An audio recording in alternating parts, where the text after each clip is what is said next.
家里的花洒用久了，手盆像这样在支架上固定不住，它自己老是往下掉。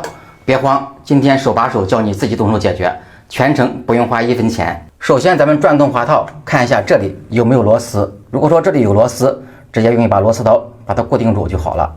如果说这里没有螺丝，这个螺丝就是在这里边藏着的，咱们需要把这个滑套给它拆下来。首先取下这个装饰盖，这里有个固定螺丝，把它拆下来。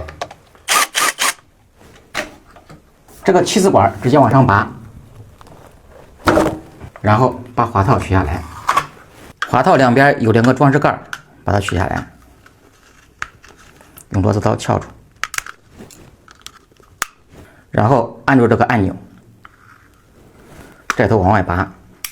拔的时候注意一定要用手挡住，因为里边有个弹簧，小心崩飞了。看一下这里有个螺丝，像这个手盆支架固定不住，就是这个螺丝松动了。咱们用一把螺丝刀伸进去，把它重新拧紧就可以了。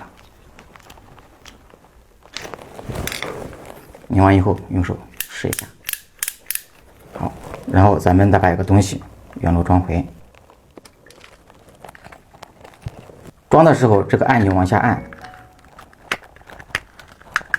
好，这样就装好了。装好之后，咱们放上手盆试一下，看一下，这样就非常牢固了。